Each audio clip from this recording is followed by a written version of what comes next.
como fazer uma apologética pressuposicionalista se nossos interlocutores não conhecem alguns termos como modernidade, pós-modernidade, etc.? Essa é uma pergunta interessante. Aí eu volto para aquela questão que eu acabei de falar, as definições de termos. Talvez, Pedro, talvez você possa até me ajudar aqui. Talvez eu tenha que dar um pouco de pano de fundo aqui em relação a essa questão de pressuposicionalismo, de evidencialismo e de uma questão até de prática. Então, deixe-me tentar ser breve, porque não é um dom meu necessariamente.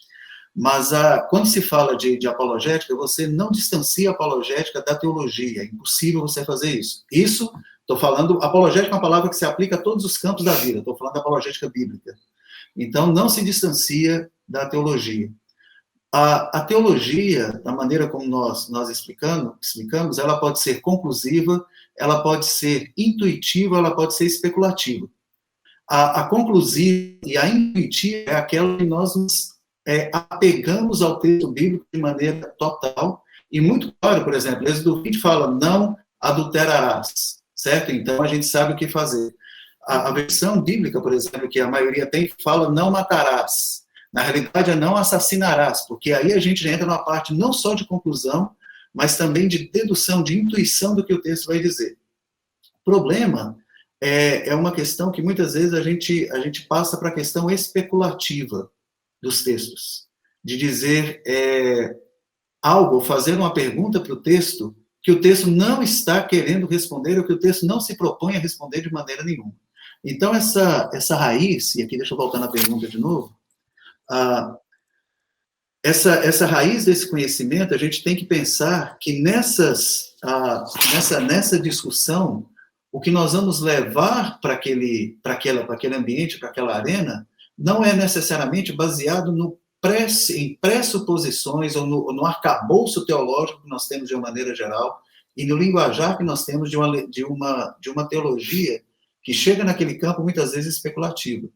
Mas é trazendo, neste momento, aquilo que principalmente, aqui eu vou me desviar um pouco de Van Til e um pouquinho também do Frame e ir para o lado um pouco do Schaeffer. O Schaeffer, eles colocavam no meio, entre o Van Til, que estaria aqui, o Frame mais ou menos aqui, os evidencialistas, tem um muito bom hoje que chama John Dixon, do lado de cá, o Schaeffer se colocava no meio. E basicamente a abordagem dele era, você parte da Bíblia, mas você ouve a pessoa. É essa a percepção. E eu vou isso aqui numa resposta mais simples, nós cristãos, nós temos as respostas, não temos? Não é isso que nós ensinamos na escola dominical, nas igrejas? Nós temos as respostas para as perguntas que estão sendo feitas. O problema é que nós queremos responder a perguntas que não estão sendo feitas. Nós não ouvimos para responder. Isso, e eu acho que nós somos chamados para nos acomodarmos ao nível da pessoa, assim como Deus fez, nos apresentando uma palavra que nós temos capacidade de engajar com ela e de compreender, né? Então, ele se acomodou para se expressar de forma que a gente pudesse entender o evangelho e os propósitos dele para as nossas vidas. Então, eu acho que o mais interessante é nos exercitarmos para que não precisemos de estar trazendo a nossa cartilha com os conceitos, com teorias, com nomes grandes, mas que esses conceitos estejam bem elaborados na nossa mente e que a gente possa comunicar de uma forma muito simples na conversa do dia a dia, aplicando esses conceitos dentro da realidade de vida, né? E o nosso ponto de partida sempre é o outro, igual o Lu falou, às vezes a gente quer responder coisas que o outro não está perguntando.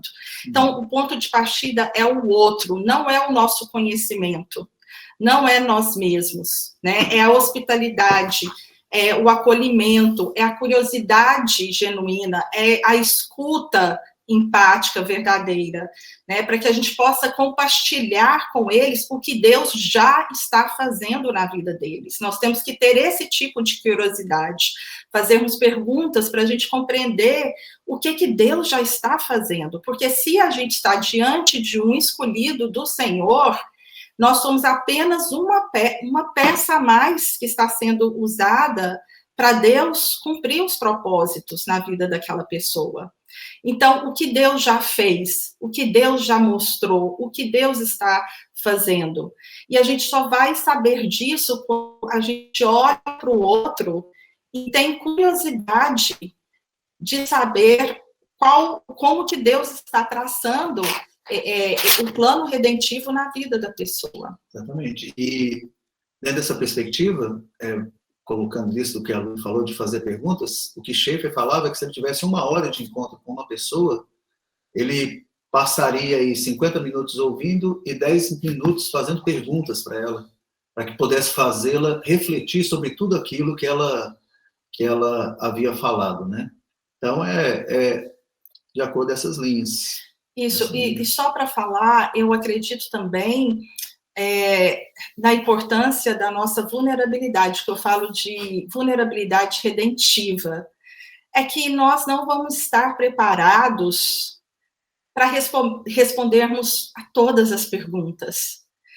E tá tudo bem, e que é importante a gente ser vulnerável e falar assim, não sei, mas eu estou disposta a caminhar para a gente pensar nesse aspecto juntos e atentarmos também a nossa humanidade, sermos vulneráveis para que eles percebam que nós somos feitos do mesmo material humano, que nós temos as mesmas questões, que a gente experimenta coisas semelhantes. A única diferença foi a graça de Deus que nos alcançou.